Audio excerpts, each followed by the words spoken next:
2, 1, and I'm live. Maybe not.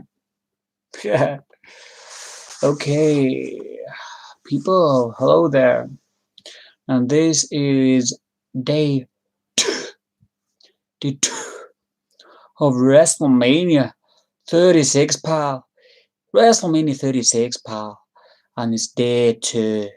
Day 2. And I have just seen a whole lot of crap. A whole lot of crap for 4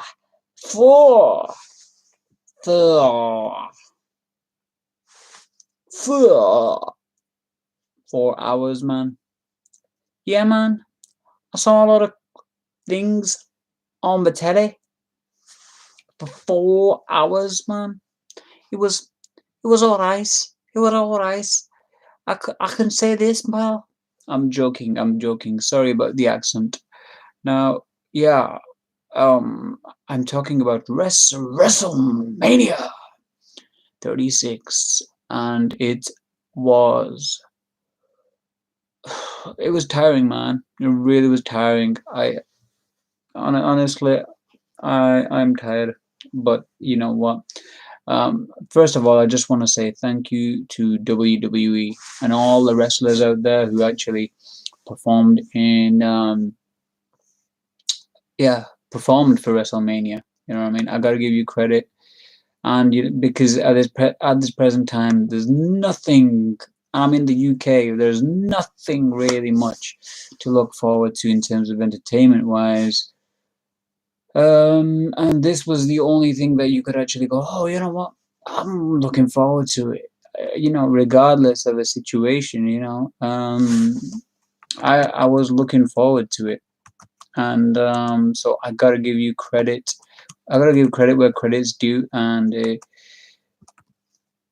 may sound, like childish or something, but quite frankly, it was a good overall experience, man. I gotta give it, I gotta give credit to where credit's due in terms of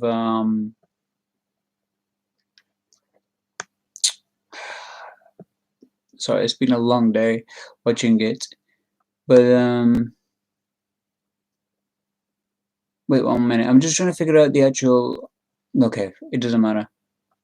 So basically, it's day 2. It's been a long day too. Now the thing is, the first 2 hours, I think I just kind of basically got my phone and started, messaging people randomly, simply due to the boredom. So I may come back to them, and I'll be honest, I definitely skimmed through the matches because I just couldn't be bothered with it, and I'm glad day 1 didn't have that, because if these awful matches came on at the beginning of day 1, then I would have probably not watched day 2. So, and not only that, I'm so glad that on day 1 they put the Undertaker match on, as opposed to day 2, because if I would have saw that, I'm not sure if there's a specific word that you can use to describe what we saw. If John Cena and Bray Wyatt, the Fiend, there's that big cluster F. Yeah, cluster F. It's a good. It was just a giant cluster F together. It was just a random poop put together, and I'm trying to keep it PG as I possibly can, but it was damn well boring, man. Not boring, but it was just. Titus O'Neil said it best at the end of it. I don't know what I saw there. Because I don't even know what I saw there as well. We all know that was supposed to be the key to that. That was supposed to keep us interested. It was like look, the videography, the way they did this movie type of thing feel. They tried to I think they went way off track. With Undertaker, they kept it pertinent to the point of here's a dead man, here's AJ, they're gonna have a fight. And they're gonna do their thing and they're gonna fight. And the great thing about that was they both can make a good match. They both can make a good match. They know when to, sell, when to fight, and they didn't slow things down. And it wasn't, oh my god, it wasn't like Edge's match. Oh my god, please, I swear to God, it was like they were giving us a tour of the performance center. That's all it felt like. Oh, here is the lampshade. Oh, wait a minute, I'm gonna swing off that and do an elbow drop. What the hell, man? Seriously, Edge, what were you thinking? Especially with Randy Boredom. That that particular match sucked so bad. The pacing of it was bad, and they were walking everywhere. Like, uh, uh, uh, uh, uh, uh.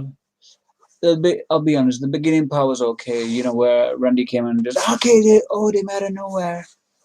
That was a good thing, but then he did it a second time, and I thought, okay, right, he's gonna win this now. Yeah, I thought, yeah, he's gonna win, good. But I thought it was gonna be over soon. I thought that'll be good, But then I remember, then he started counting 1, 2, 3 to 10, and I thought, oh my gosh, it's good go. This could go long, but it could be good. But then they started going out everywhere, and that's where they went all wrong, man. That was over about 30 minutes. I'm pretty sure it was about 40 minutes long, that match. I'm sure it was 40 minutes because I'm telling you, that was such a boring match. I think that was the most boring match I ever saw. Sorry to Edge, but it was, man. I was happy to see. I was happy to see, yeah,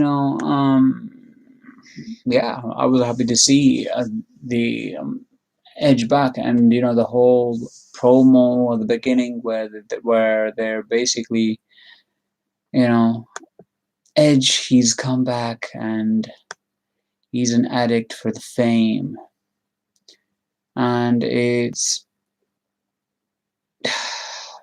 was just not my thing, man, not my thing. He's an addict for the fame, and wait. Yeah, he was an addict for the fame, but in general, it was just a boring match. I would never recommend anybody watch that match. It sucked booty. You know what I mean? It really sucked, and I really hated that match. Would I recommend anybody watching it? No. It was 4 hours long. I mean, the whole pay-per-view um, was 4 hours long, man, and no way. No way. I wouldn't do that again. Wouldn't watch that match again, I'll tell you that for sure. Randy Orton is a good thing about it. I didn't really watch it that much, but for everybody in the house who's watching that particular match, they all told me that it was rather. They after about 20 minutes, they were going, "Oh gosh, it's going on a bit." The thing is like, how much can you hit people with different objects and not expect them to get up? You know what I mean? It's like, oh my god, he hit him with a fence. Surely he can't get up from that. No, he still gets up. Oh my god, he hit him with a weight. With a fucking. Sorry to swear. He hit him with a dumbbell, man. Oh my gosh, he hit him with a dumbbell. What's gonna happen? What's you know? Is he gonna get up from that? Oh yeah, he still managed to get up. How did he manage to get up, man? From getting hit by a dumbbell? I'm just. I'll be honest with you. I switched off. I switched off after what's his name. When I saw, I don't know. I switched off. Like pretty much straight after, because unfortunately Edge, he's not that good in terms of his natural ability. He really isn't, and um, he definitely isn't. Um, But let's get straight onto the main event of the evening, and give some good, um, give some good feeling to this. The main event of the evening was perfect. Drew McIntyre, Brock Lesnar. They did a kind of like a Goldberg type of thing where it was like the same as Braun Strowman, and you gotta give credit where credit is due. Like bloody hell, you don't realize how big Drew McIntyre is. You really do not believe how big he is. He's about 6'8", and I'm not sure if he's doing roids at the moment. It does look like it. I'll be honest with you. It does look like he's been doing roids, but he definitely looks like he's as big as bigger than Brock Lesnar. But Brock Lesnar still got the athletic ability. You know that for sure. After the first F5, I thought it was over. I really did think it was over, but he pinned him for one. But then the moment he did the second one, I thought, now it's over for sure. And then he kicked out of it, and then I thought, oh my gosh, this has got to be a joke, right? And then the third one happened, I thought, okay, that's it. It's over, right? Let's just call it. And he didn't, and he got up from that. And then Drew McIntyre got the momentum and did the Claymore. He got him once. He got him twice, and then he got him the third time, and he did not get up, and he got the three, and that was so momentous. It felt so good. Because you know what? I've watched wrestling for a while, and when you see some wrestlers who have gone through the crap. They've gone through the tough times, and then they've been wrestling for years and years and not gone up, not had the opportunity to prove themselves. And Drew McIntyre finally he pulled it out of the bag, man, and I think everything timing with wrestling and his ability, his the fact that he can fight, and he looks like he can beat Brock Lesnar as well. It really helps him very, very much so. So all in all, him winning that fight, you could tell he was elated at the end, and it was in a way sad that it was an empty arena for him. I felt as though that the guy, he needed a lot more. He needed people in the back, man. He needed people in the back, just to kind of cheer him on or something. But it was a shame.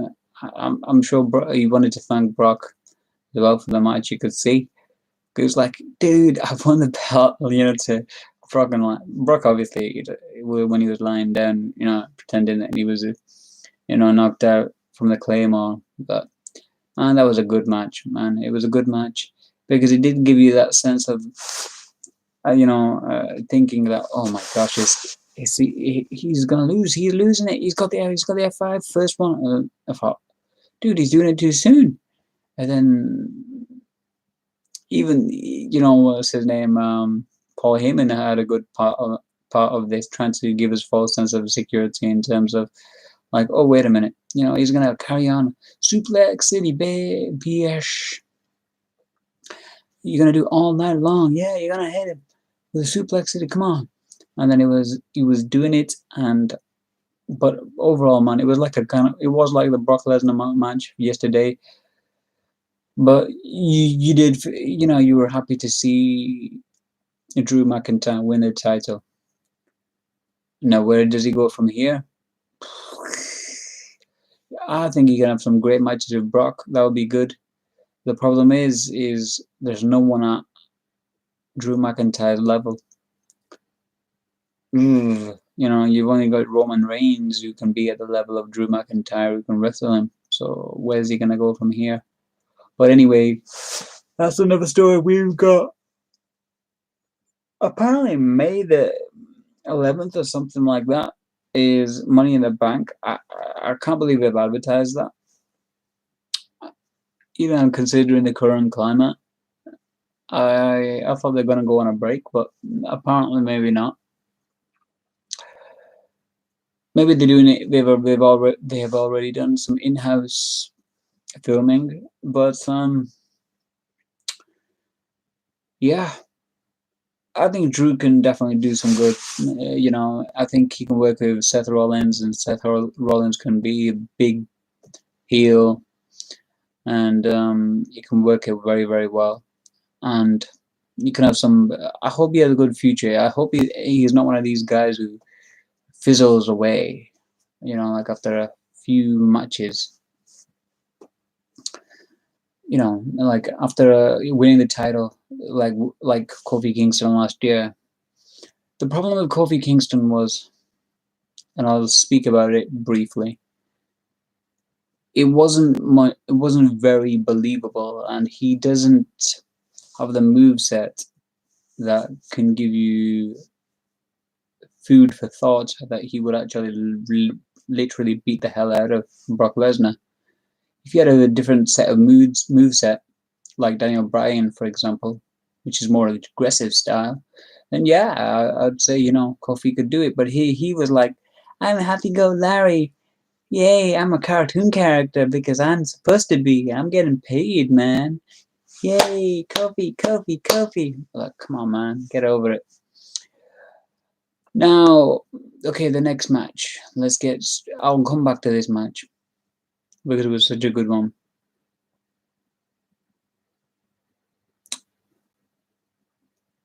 The greatest match of all time. John Cena. John Cena. John Cena versus the Firefly Funhouse Fiend. Oh my gosh, what the hell was this? It was like someone got drunk and decided to make a. It was like John Cena was. I don't know. Seriously, I'm trying to figure it out. I think they basically tried to make it deranged and random, so it give you that vibe of spooky because you don't know where he's going with this. It had that vibe of okay, he's in a dream world right now. He's in a dream world, and in his dream world, he is sometimes John Cena from Thugonomics here. Sometimes he's this particular John Cena. Look, it was done well. It was done well, but I think they weren't explaining it very, very well. I don't think they needed to really, because obviously they're trying to make it spooky and stuff like that. But in general, when they did that, it got it got basically redundant, and especially the whole Vince McMahon thing. You know what I mean? Oh, the ruthless aggression, ruthless aggression. John Cena's lost weight, and to me, it just seems like John Cena just auditioning for some movie right now. Look, I don't hate the guy. Good luck to him, but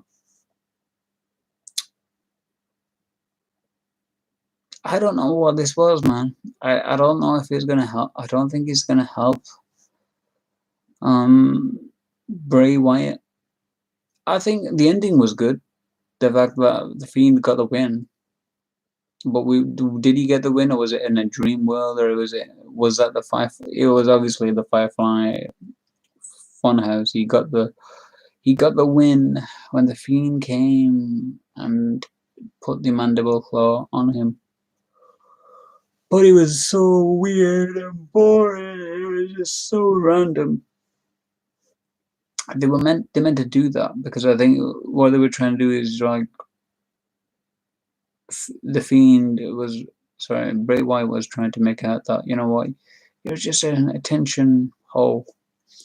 You're just a guy who's just trying to service your own ego all the time. And John Cena's like, giving it, he's coming up with all the, rap lines, etc., etc. And he did, did a perfect job as he always does.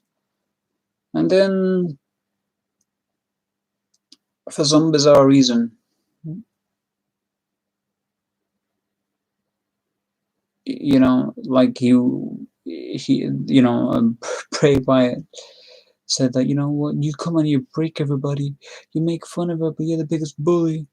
And then they could have explained the transition a bit more into the Fiend. I think because I think there was a point where he had the. I'm trying to remember it because it was rather boring, to be honest with you. He got the chair and he was going to whack him with it, and he whacked. Oh no! At that particular part, he actually whacked him, but he missed, and then he went off still. But the point was, the Fiend came and the Fiend won at the end, which was great. Yeah, that was good. And you know what? For John Cena's stock, it doesn't do him anything bad at all. Well, they could have given him this Firefly Funhouse crap. They could have given John Cena this for 6 years ago with Bray Wyatt, and you know what? Bray Wyatt would have gone over. He would have got over then. But did John Cena want to put him over at that time? No. But look, I'll be honest, he wouldn't have won. If he had a conventional match, he wouldn't even have wanted to do this. I think, in my opinion, I don't think he would have wanted to push Bray Wyatt. So, oh my gosh, the the NWO segment, sorry, was so ridiculous. I think that was towards the end where John Cena came out trying to be one of the NWO guys, and Bray Wyatt was being Eric Bischoff. Actually, you've got to watch it for that because it was just so ridiculous. Oh my gosh. Oh my gosh. If you want to see a piece of garbage, that particular man, that was just crap. That was just crap. I don't even want to go on about it, really. But yeah, oh my gosh. This day two was horrible. I like day one.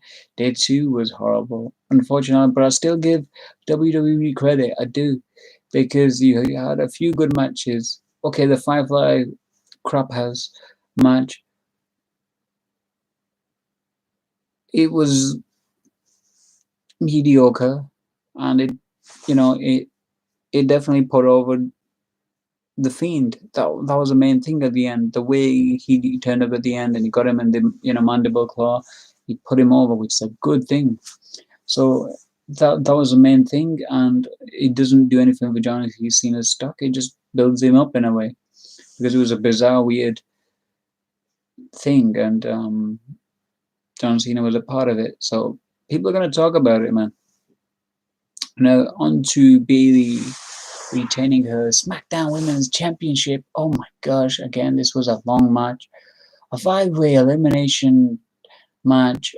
It was an interesting match, actually. It was an interesting match. I was wondering, how are they gonna make Sasha Banks and Bayley fight each other? Or are they gonna fight each other? Is is she gonna betray Bayley? When it got towards the final three, it became Lacey Evans, Sasha Banks, and Bayley. And then what happened is Bayley need Sasha Banks outside on the ring post, and I thought, okay, here we go. Here's a start now. Sasha Banks is gonna start beating up Bayley, and then I don't know where Bayley pushes Sasha Banks away to kind of save her, but in doing so, caught an elbow from Bayley, so from Lacey, and then Lacey then punched Sasha Banks and pinned Sasha Banks. So in a way, it was like Sasha Banks, and Lacey pinned Bayley. not Bailey, sorry, Sasha Banks. So in a way, it was like, okay, she was defending her friend, and in doing defending her friend, she just caught one and lost. And then she got the backstabber from Sasha Banks. Lacey Evans did. Yeah, that's one thing I just don't like about this crud, right? Is how promiscuous the outfit of Evans is. What is this? Is this for children or what, man? Do they want children to watch this type of thing? Seriously, it's not good. I don't like that type of outfit. It's a bit too promiscuous. Oh, I mean, look, that's just me. Maybe I'm an old fuddy duddy, but hey, what do you want? Children to get woodies watching SmackDown Divas matches? Hell no. Women's tag team women's matches? No, you don't. So what is all that about, man? Come on. Anyway, I don't care if I get grief for this comment. I don't. Anyway, Bailey then somehow, after the backstabber for which Sasha Banks gave, Bailey then, uh, Bailey just, I can't remember, she did a finishing move and then, yeah, boom, on the floor, and that was the end of the match. And then Sasha Banks was pretending that, you know what, we're still friends, and they're okay with it, which is great. Okay, so that sucked. That match was rather boring, man. But Bailey won, and Bailey was shouting at the end, which is great. Now the Street Profits retained the Raw Tag Team Championships. And this was like a Monday Night Raw match. It really was just like a Monday Night Raw where they're fighting each other, and I just couldn't. They're just fighting each other, man. And Street Profits won, and they rightfully so. They're very talented guys. I just don't get who this Austin. Who's he? Austin Theory. Who the hell is this Austin Theory, guys? I just don't even know, man. And Angel Gaza. What's that all about? Why? The thing is, this was just like a Raw match because this is every Monday night on Raw. You know what I mean? Like they're always wrestling each other. Have Angel Gaza's fighting one of the two of the tag team. Out of the Street Profits. And this wasn't a memorable version at all. Now, I will go briefly now on to the wonderful and amazing Rob Gronkowski. Rob Gronkowski. He wins the 24/7 title today on Wrestlemania. That's all I'm going to say.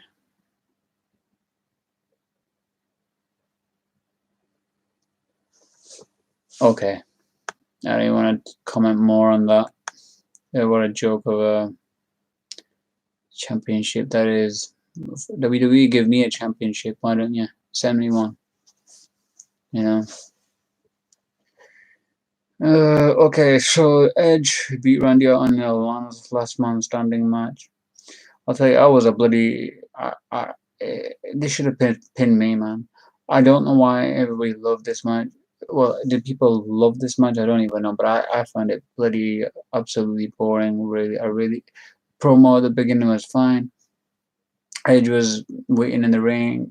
Orton then basically came out. Okay, he was pretending he was a cameraman, and then poof, RKO'd him. Then he went for the second one, and then he started, brawling in the performance center, just brawling. I'm brawling. I'm brawling. And I honestly, got bored, man. I really got bored. And then we're on the production truck right at the end, at the top. And then Edge basically did the concerto to finish off Randy Orton.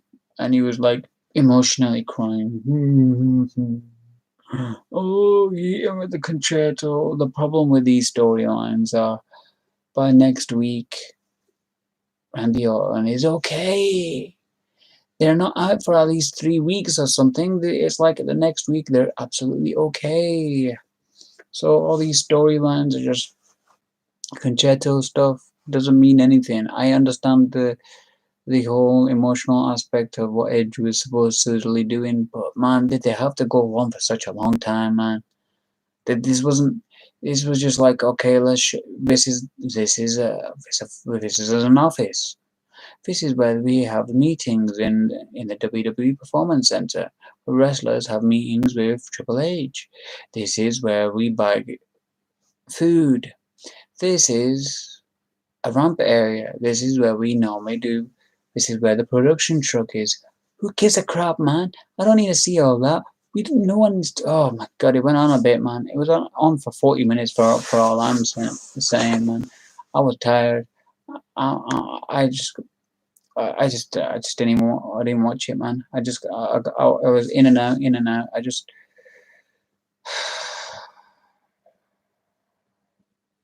man. Otis defeats Dolph Ziggler. Now I couldn't be bothered watching this because I just couldn't be bothered watching this. I'm sorry. Apparently Otis won this, and then he took a I don't know. He won the match, and he won the love of his life. Wonderful, good for him. Who cares? Maybe Bobby Lashley might steal. I think is it Mandy Rose from Otis now. That would be a good storyline. I'm sure. Uh, I'm sure Vince McMahon likes to destroy people's lives when it comes to relationships. He likes to destroy them, doesn't he? I mean, from I don't know. I could be wrong. It just seems as though like that. I don't know why. Speaking of Bobby Lashley, anyway, let's get on with it. Bobby Lashley, he was fighting Aleister Black. Aleister Black came in with as like a fallen angel, but a devil, because he had horns on his shoulders, and it was cool outfit, man. Um, it was a cool outfit. I didn't really like the match, but he did land the roundhouse kick, and he won the match, and then that was the end. So good for him. I don't know why they were fighting. It just seemed a rather boring match to me. It wasn't interesting to me. I didn't like it. And yeah, with any Charlotte, yeah, that was a good match.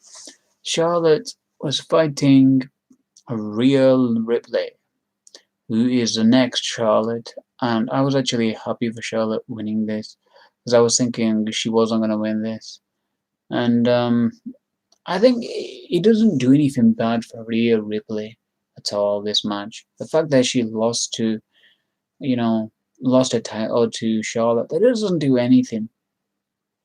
You know what they could do? They can do a slow burn with this. They can do a slow burn.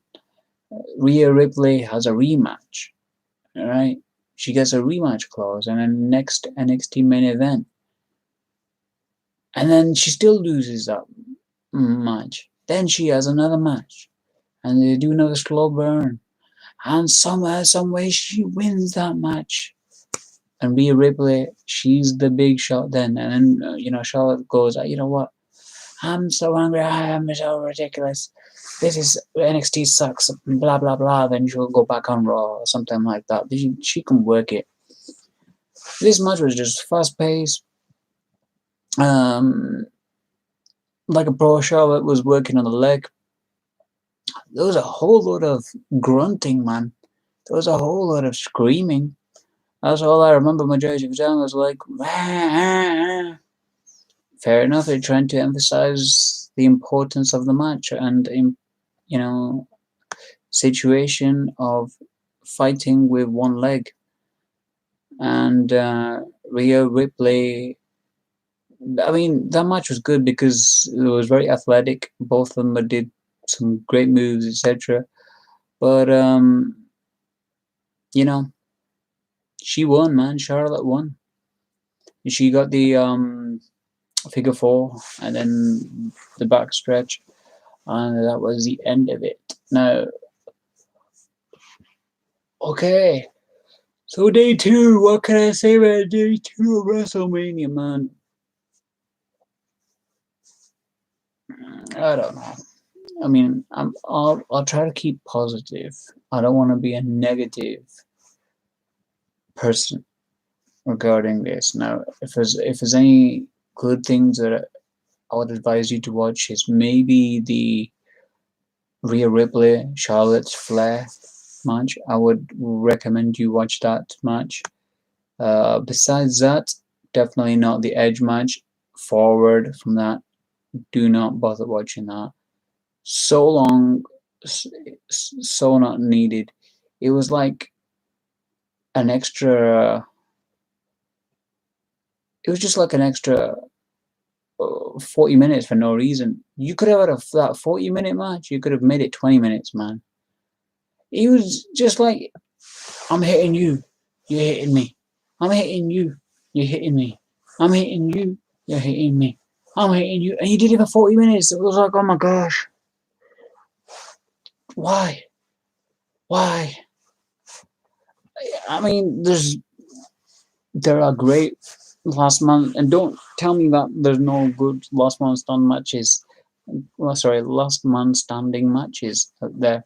There are, and one comes to my mind straight away: Chris Jericho versus Triple H. That was a great last man standing match. That was an awesome one. Check that out. I think that's the best one I've bloody seen. Yeah, check it out, people. That is a match. But don't watch that match. Seriously, if you want to watch it, you go ahead. But that sucked for me, and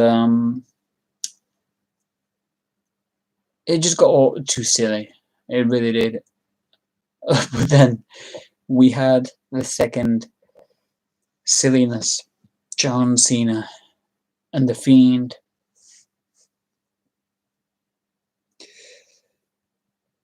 Yeah, that's worth a watch. You know why it's worth a watch? I would say if Edge and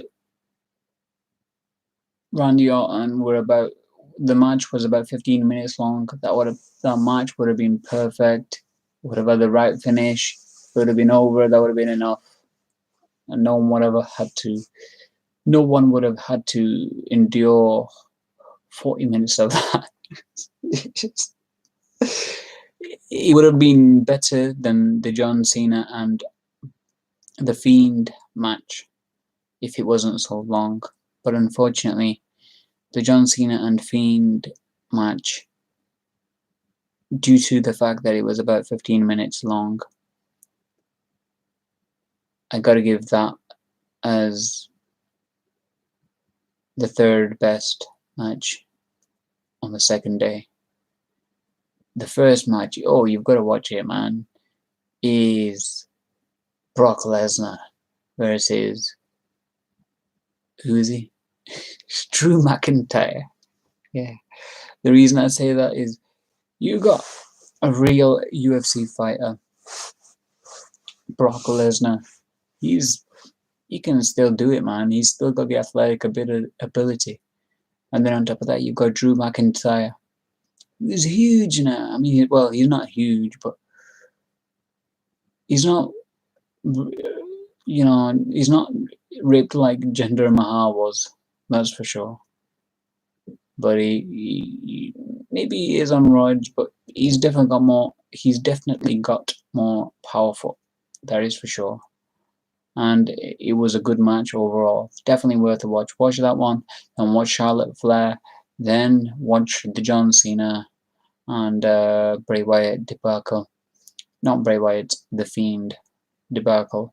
Then, if you really want to punish yourself, watch the Edge match. But don't.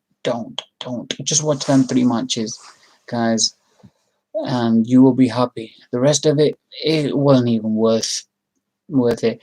Day one was awesome. Watch day one. Watch day one, all of it. But I am gonna have to say one thing to WWE. Anybody from the WWE who are watching this, thank you. Thank you for putting it on, and all the wrestlers out there, thank you, right, for putting on, because you know what, it does get depressing, this COVID-19 crap. It really does get depressing. You can't go out and do things that you normally want to do. It can get laborious, and there's not, you feel maybe there's not much to look forward to. Things like this, it definitely did work for me. So I appreciate it, regardless of the fact that there are many boring segments. I was happy to just sit through and see, is it boring or is it not boring? You know, you switch off at that time. You know what I mean? So that's what the good thing about wrestling is like it has good moments and bad moments. Like, and you can watch things through. And I'm happy to have watched this. I'm happy to watch this. I appreciate what you guys have done. And thank you as well for viewing this. Anybody who views this, I appreciate it very much so. And have a great day, man. Peace out. Please like, subscribe, share. Give me any advice. Anybody want to do any collaborations or give me any advice on what I can do with this channel or what I can do in general? Or just give me some advice, man. I'm trying to build a YouTube channel, this channel up. Or just anybody, if you want to just have a chat about wrestling or anything like that, or sports, give me a shout, man. I'm open for it, open for suggestion, man. Anyway, have a great weekend, have a great time with your days. Peace.